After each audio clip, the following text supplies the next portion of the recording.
Assalamualaikum warahmatullahi wabarakatuh. Perkenalkan saya Rahma Gusmiarti yang akan memaparkan mengenai Psychological First Aid atau yang disingkat sebagai PFA pada penyintas lansia gempa bumi di Sulawesi Barat tahun 2021.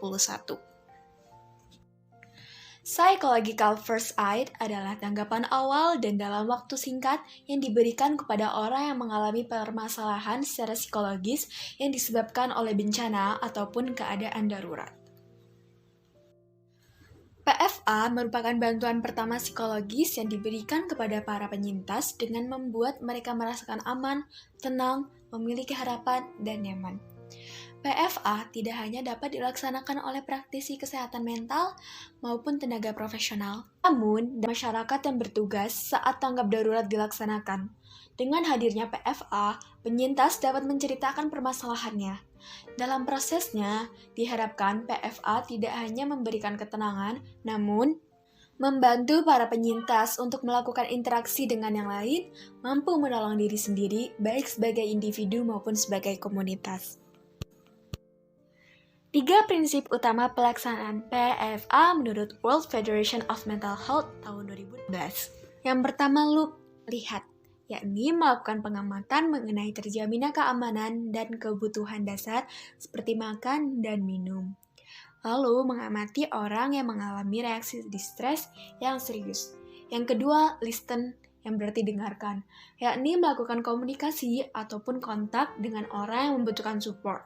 Salah satunya ialah dengan cara menanyakan apa yang mereka butuhkan dan memberikan perhatian kita untuk mendengarkan supaya mereka merasa lebih tenang. Yang ketiga, link, yang berarti jaringan atau menghubungkan, yakni membantu orang untuk menemukan tempat yang dapat memberikan layanan kebutuhan dasar, akses pelayanan, memberi informasi yang dibutuhkan, dan menghubungkan dengan orang-orang yang mampu memberikan support secara utuh. Bencana gempa bumi di Mamuju dan Majene, Sulawesi Barat tahun 2021. Pada awal tahun 2021, Kabupaten Mamuju dan Majene, Sulawesi Barat mengalami gempa bumi cukup besar dalam 2 hari berturut-turut, yakni pada tanggal 14 dan 15 Januari. Dengan kekuatan gempa sebesar 5,9 dan 6,2 skala Richter. Dalam bencana ini, 105 orang kehilangan nyawa, 3 dilaporkan hilang, 6.489 orang mengalami luka, dan ribuan warga pindah ke pengungsian.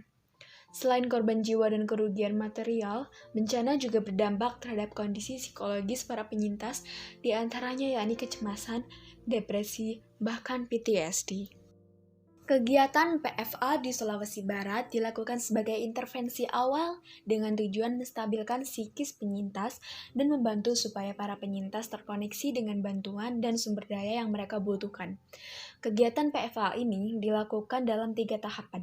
Tahap pertama, tim pengabdi melakukan survei ke beberapa lokasi pengungsian, yakni yang menjadi prioritas diberikannya penanganan, yakni lokasi yang minim mendapatkan bantuan.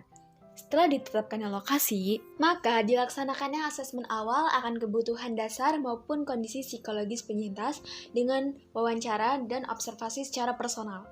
Kesimpulan dari pelaksanaan kegiatan PFA pada penyintas lansia diantaranya hanya sebagian kecil penyintas lansia yang mengalami perubahan jam tidur dan nafsu makan.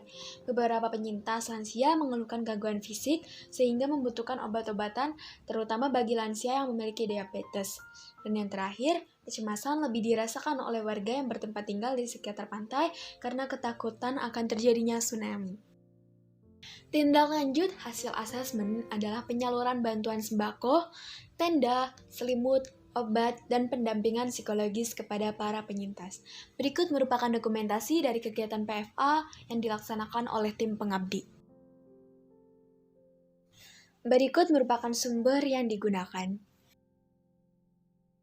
Sekian penjelasan mengenai Psychological First Aid. Semoga kita senantiasa dalam perlindungan Allah Subhanahu wa Ta'ala. Terima kasih telah menyaksikan. Wassalamualaikum warahmatullahi wabarakatuh.